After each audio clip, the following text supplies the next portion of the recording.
And once again, we are at the Jefferson College Fieldhouse. This is the Jeffco Sports Report every Tuesday on 1400 KJFF and also can be seen on JCTV.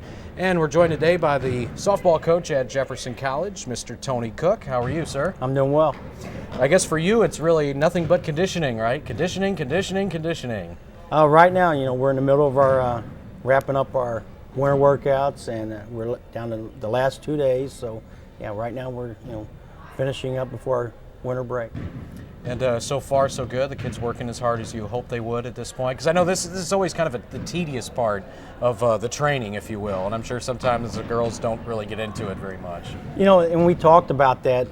The direction we're going right now, it's a positive one. We're happy where we're the way we're headed, and the girls are working hard, and the work we do right now, it'll pay off this spring, and that's what I've been emphasizing to them, and so things are going well. You have how many newcomers to the program? How many freshmen? We have 9 freshmen. 9 freshmen, and the majority, of course, of the sophomores that were freshmen last year are back.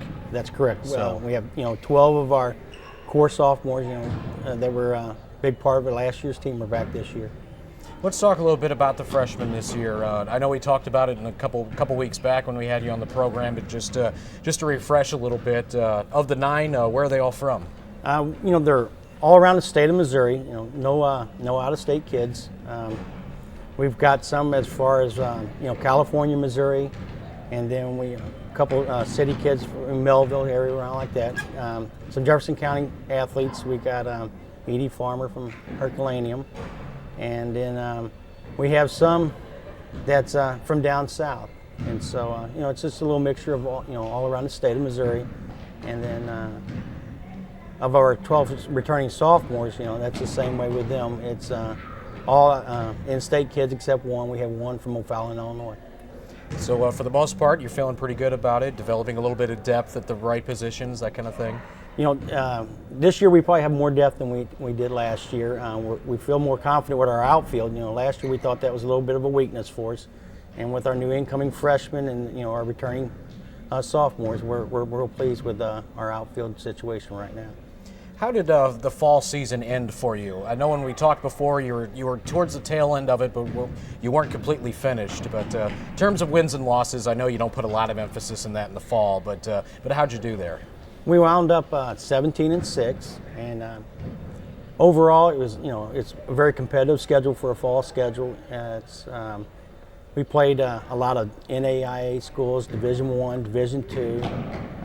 Not very many JUCOs in the fall. So overall, we thought the last tournament we played against Missouri State and a couple other D1 schools. We were very competitive, and so we were pleased with the way the fall situation, how the whole season of the fall tournament went.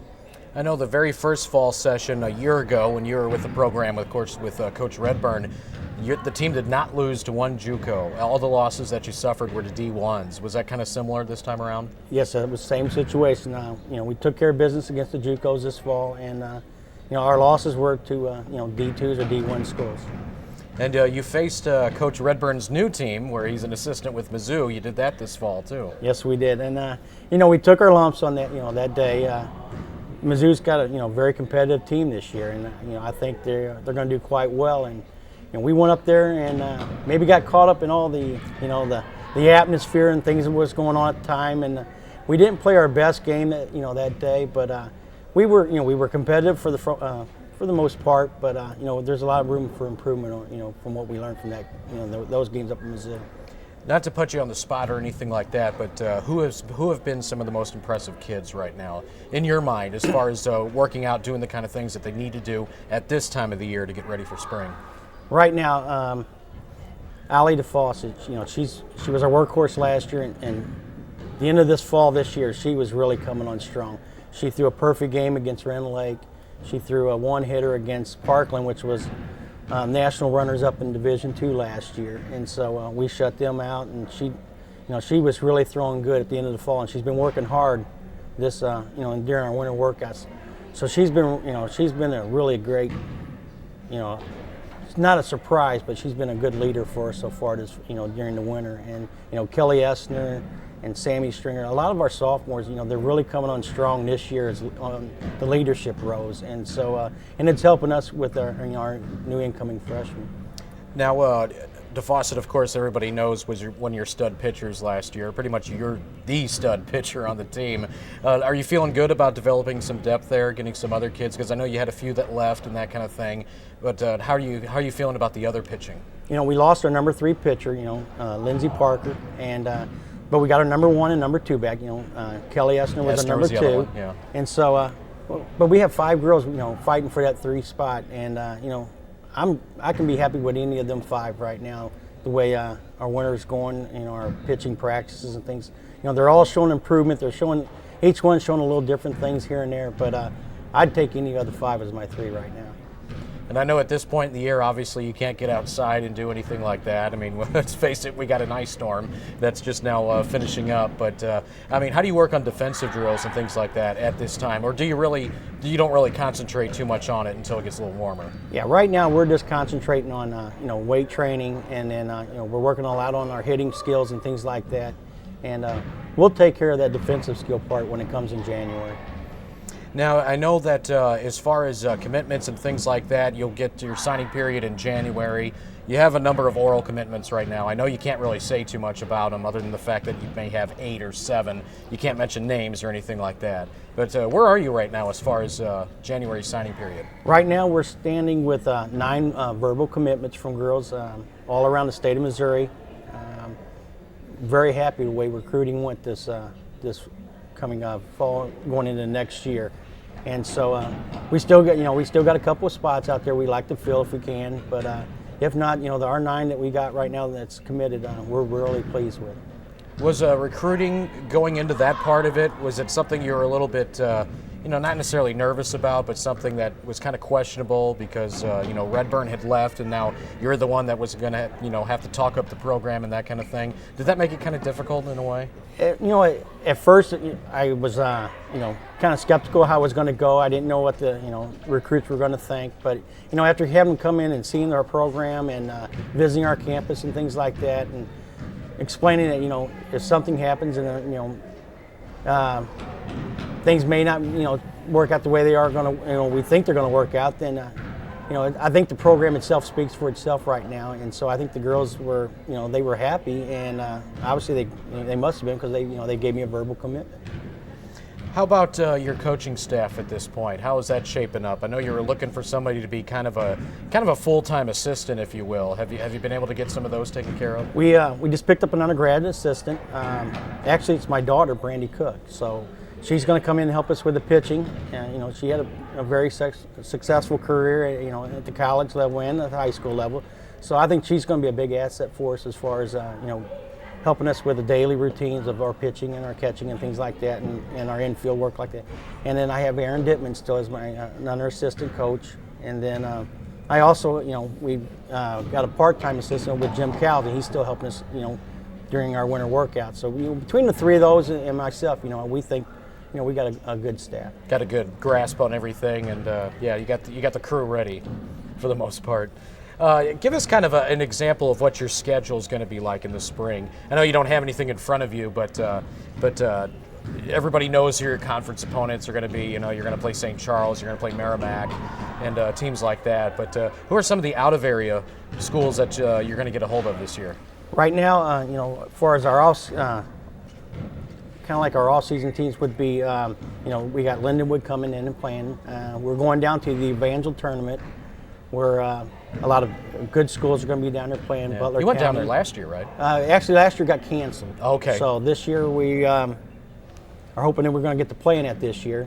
And then we're in the Johnson County tournament in Kansas City again. And then we're headed back down to Alabama, where a lot of top 25 teams are going to be down there. Wallace State, Blinn out of Texas, Pima from Arizona, a lot of good schools. So, our non-conference schedule is very tough. It's the majority of 90% of our non-conference schedule is against teams that were in the top 25 last year. So I think that's going to help us be better when it comes to our regional play. Very similar to last year, which was a great schedule, obviously. You played a lot of top-notch D1 programs that were out of the region. Yes, And it's same format this year. We're going to go with the same teams, and it can only make us better. And that all starts, late February, I guess will be your official first games of the year? We're going to kick off February 16th and 17th down in Springfield, Missouri, and like I said, the Evangel Tournament. Oh, excellent. That'll work. It's not too far away. It's kind of hard to believe, isn't it? It's, before you know it, it'll be upon us. So, that's right. Well, you'll be hitting it hard in January. I guess that's when you really get it going as far as trying to get outdoors if possible, that kind of thing. So I guess the longer days are coming up still. We'll start 5 days a week in January, and then we'll go our morning practices before 7 a.m. and then our swimming conditioning on Wednesday evening. So we'll be going full swing starting January 8th. Coach, thanks a lot. Appreciate the time today. Well, thank you. Tony Cook, he is the head coach of the Jeffco women's softball program, joining us. This is the Jefferson College Sports Report, and we'll be back with more after this on KJFF. Great education. Friendly atmosphere. Beautiful campus. The convenience and the affordability. My experience at Jefferson College has been wonderful. I find the quality of education here at Jefferson College to be one of a kind. My experience at Jefferson College has been a major plus in my life and one of the best decisions I've made. Jefferson College would be the place that I would recommend the most. I'm Katie Williams. I'm Kevin Higginbotham. I'm Ann Martinson. I'm Tony Markovich, and I'm proud I chose to attend Jefferson College. And we're back on the Jefferson College Sports Report, 1400 KJFF, and we're glad to be joined by Anna Emmerich, who is the assistant coach with the Jeffco women's basketball program. How are you? I'm doing good, thank you, Red. You guys are coming off a weekend in which you won 2 out of 3 games, and your only loss was to a team ranked, where were they, number 3? 3 in the nation. Yeah, Southeastern Illinois. Yes. Tough game that one had to been. It was. I felt that we were mismatched the entire game. They're quite a bit taller than we are. But we also, I think our strengths are out on the perimeter in our shooting, and I thought they lacked in that on the perimeter game. So mismatched in height, but I thought we fought a tough battle. Yeah, I saw their front line was 6 foot and above. Yes. So I think it was 6 foot, 6'3", 6'5", is that right? Yes. Oh my goodness. They had 4 over 6 foot, and then I think their 5th person was 5'10", 5'11", so. And that was the point guard, right? Yes. Yeah, that's kind of tough to deal with, no question about that. Yeah. But I guess you still have to feel good about winning 2 out of 3, beating Olney, beating Vincennes on their home floor. That still is a lot of positive. Yes. We, going into the weekend, we wanted to get one, each game, take it as it was. So 1 by 1, and we started off well against Vincennes on the opening night, which was tough on their home court. So we got that one and felt good about it. Played Olney on Friday night and have played Olney twice before this one. So that's always tough playing them, 3rd, 4th time going into the season. And but we played well on Friday night, and then looking forward to Saturday evening against Southeastern. So getting 2 out of 3, we feel really good about it. And you traveled to Indiana, and you got to get out of this ice storm that we got here. I guess you had to feel pretty good about that, because everybody else that was around here got canceled. We were a little nervous. We left Thursday morning at about 10 o'clock. So kind of watching the radar and the Weather Channel, hoping we'd get out, but we did make it, and didn't have any severe weather over there, high winds, but no snow and ice. So we were not knowing what we were going to come back to, but we were glad that Jeffco's campus was full of electricity and the power was on, so it was okay. You didn't know if you were coming back to a bunch of igloos all over the place, right? Yeah. Well, your team's 9-3, so you got to feel pretty good about that. Anytime you win 9 out of your first 12, you got to feel fantastic about the start. Right, we do. When Kevin and I first got here, we looked at our preseason schedule that had been set up for us, and really not knowing how we'd fare in the preseason. We thought, before we even started, maybe 6-6 might be a good score for us, a good record. But certainly 9-3 is, for me, better than what I expected. And so that's definitely a positive note heading into the conference. And I think it's good for us for the rest of the season. We're kind of looking at some other records right now, what our region and what our conference holds. And I think we're doing pretty well for ourselves. A lot of people know really who's been getting the job done for your team. Candy Beamer has been the leading scorer. You've had some great play from Robin Stone. You've had 3 players in double figures so far in the year. Who have been some of the unsung heroes of the team? Some that maybe don't get as much of the recognition because they don't score as much. Right. I think Ashley Cornett has been coming on strong. She was here last year. She's a sophomore. She had an injury to her back from last year, so we were unsure how her play was going to be this season. But she's come along. She's been hitting some double-digit figures here lately. Evelina Skardinska, she had a nice game over the weekend. I can't remember what her high was, but she led us in the post, and it was nice to see her come around a little bit. So Ashley Weber has been a great addition, I think, a local kid. She gets on the floor and gives it everything she has, and she does what is asked of her, so that's been nice. Michelle Lovelace has also been nice getting on the floor. She's coming off her knee injury, so I think it's a process for her to come back, but she's doing a nice job as well. And I know poor Michelle is probably just itching to really get out there and play a lot of minutes because she missed her senior year because of the knee injury, and for basically a gym rat like her, it had to kill her for the most part. No, she's been doing a really nice job. I think it's, I do not know how an ACL recovery is, but I know, through my teammates that it's quite a long process, but I think she's coming along very nicely. So it's good to see her get a little bit more playing time here. Callie Huff has also been a nice surprise lately. She's picked up the pace a little bit. She's been getting a lot more playing time and has been doing a nice job on the floor. Well, she's, I think, helping her own cause a little bit because I was looking around as I was setting up. I went up into the weight room, and there she was. Yes. Out there running. Our kids practiced this morning. We went at 6:15 so we could give them the afternoon off, and her and maybe a couple others, they get in on their own and do a little bit of extra. So it's nice. She's been doing a nice job for us. Obviously, having several days off is probably going to be beneficial after playing 3 games in 3 days. I think so. This weekend was very tough. Being on the road, we left Thursday and had to play Thursday night, and then back to back to back. It's always tough being on the road. You're not in your home bed. You're eating different foods and things like that. So it was a tough weekend for us, and we certainly hadn't played that competition back to back since the beginning of the season. So I think it was a real test for us. But this week is going to be nice. We're heading into finals, so I think it's being back at home this Saturday and then again next Thursday is going to be nice. The kids are going to get a nice break. We'll practice, in the afternoons, keep our routine, but we're slowing down a little bit coming into Christmas break, and I think the kids are ready for a little break. So you get back at it on Saturday. Lewis and Clark will be coming here to play. You haven't been able to play on the home floor very often. I think just your classic. Correct. Those 2 games. So this is kind of a rare home game for you, and I'm sure the kids are going to look forward to it. And it'll give people locally a chance to come out and see the team play. 2 o'clock Saturday afternoon. Right. Yeah, we're really looking forward to getting back on our home court. It's been a long preseason for us. It just seems like we've been constantly on the road. We actually have. So being back here in Hillsboro and on Jeffco's campus is going to be nice for the kids. I'm sure you're starting to break things down a little bit to see what Lewis and Clark is going to bring to the mix, right? I haven't had a chance to scout and look at film yet. I know Kevin probably has, but I have not. So I'm kind of unsure on that one. Going a little blind into that one. Oh, well, you guys have 3 more days, 4 full days for the most part to get that taken care of. So that's not a problem. Right. I'll tell you what, we put so much time into this last weekend in Vincennes. 3 games right in a row was something that we really had to work on, especially coming after the Mineral Area Thanksgiving tournament last Friday and Saturday, or the weekend prior. So you really don't, when your week comes, you don't feel like you have a lot of time to prepare. So it goes by quick. So we put a lot of time into this Vincennes Classic and fared pretty well. So tomorrow we'll pick it up again, getting ready for this Saturday. So. Well, as well, you should have put a lot of time in that. I mean, that was 3 games played in a 3-day span. There was a lot of prep for that. Right.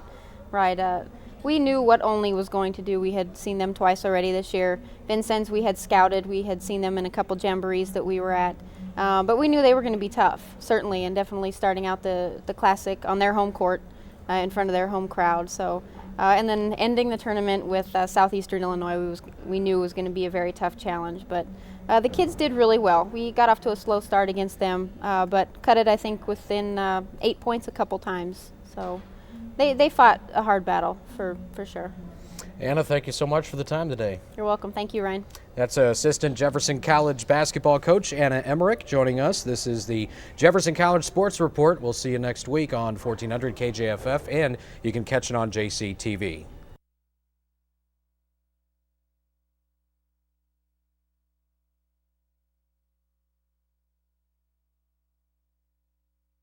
At exceptional education. Spectacular experience. The personalization. It was convenient. It's a fun atmosphere. And my personal experience here has just been wonderful. It just opened up a whole new horizon for our family. Arnold, High Ridge, and the Hillsborough campus has been very convenient. I recommend Jefferson College every day to anyone who will ask. I'm Russ Hilton. I'm Jane. I'm Brandon Berger. I'm Liz Lando, and I'm proud I chose to attend Jefferson College.